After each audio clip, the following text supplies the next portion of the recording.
that's just biology, man. That's just evolution. You're going to, if you're with that person and you're invested in that person, especially if you have a child. Because people want us to talk about this. So Adam22 from No Jumper, I was just on the show just this last Monday. Anyways, the main guest, or the main host, Adam22. He's a star. He's an actual star with he and his wife film, and they're actually they interview people. And so he has this sort of come to Jesus podcast with Destiny of all people sitting there, talking about how he's sort of crossed this Rubicon and allowed his wife to finally have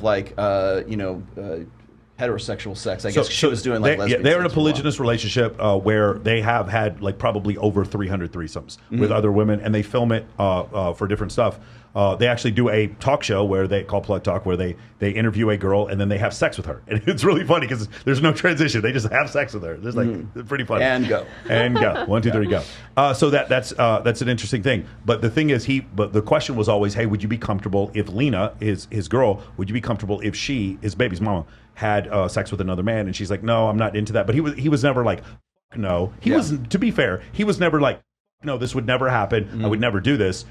He was like, well, if we had that conversation, maybe it would be something I'd be comfortable with, whatever. And he finally admitted that he started doing this. Now, previously to this, the thing happened with Johnny Sins and Kissa Sins, where Johnny, allowed Kissa to film, and then she left him.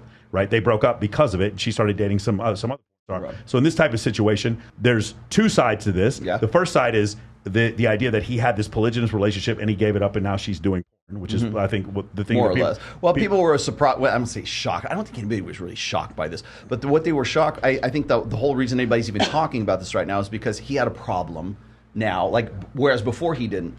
If he's including himself in the pornography, that's one thing. But if it's her with another guy, then now he's like, I don't know how. You're saying it was fine if it was an Eiffel Tower, but if I didn't even think of that. That wasn't even a consideration for me. Yes. Well, now, so she's finally done her first scene with another guy. Guy happened to be black. So then now that's going to have the internet's going to take that and run with it. But what I thought was interesting about this, and it goes back to the conversation we were just having here, is separating the emotional investment from the sex act. And I think we're kind of getting to that point right now because we have so much OnlyFans, we have such free flowing pornography online with it comes with the utilities basically, and now we're sort of conditioning ourselves, and women in particular conditioning themselves to sort of separate themselves from the emotional investment versus the sex act itself, which men don't have a problem with because that's why pornography is what it is. It's unlimited access to unlimited sexuality, which is exactly what men want, even if it's in the virtual sense. But now you've got a guy who has, and maybe Brad was just talking about this a minute ago. He's got an investment. He's got this agreement. He's technically married. And now she's doing porn with another guy, and he's feeling jealous. He's feeling. Did he say that? He's feeling uncomfortable with it. And then they're trying to convince him why he's insecure in his masculinity for feeling bad about another guy banging his wife. Yeah. And I'm like, well, that's just biology, man. That's just evolution. You're going to, if you're with that person and you're invested in that person, especially if you have a child, you're going to feel jealousy because. Instinctually, evolution, created a species of men who will feel jealous and wonder, mate guard their women to make sure that the baby is their baby. That's where that jealousy instinct comes from. So it's just fascinating to me right now, especially with the rise of internet, how comfortable we are just even having the conversations. Sarah, did you want to say anything? No, I don't think so. I just figured since they're already doing. And he would get that it's nothing. You feel nothing. It's but there's no get. I don't for instance. But my attraction towards a woman is not something I get. I just feel it. Does that make sense? Just like if you push me over the edge of a cliff and I'm looking down, my fear of heights is not something I get. And no matter how much you tell me I'm not going to fall, I'm still going to feel it. Does that make sense? Yeah. So we're talking about something that 200,000 years of Homo sapien evolution and 3 million years of hominid evolution. Of course, we're going to feel that way. And that's true because a lot of guys I see couples in the they will start dating, and then for some reason the guy gets jealous, but the girl doesn't always, because I don't know, it's there's explanations for that. Yeah, I think women can understand maybe that men have the ability to separate sex from feelings more than women do. And also there's some studies that show, like, for instance, when women cheat, about 83% of the time they fall in love with their affair partners, and men it's less than 30% of the time. Like a dude then. Yeah.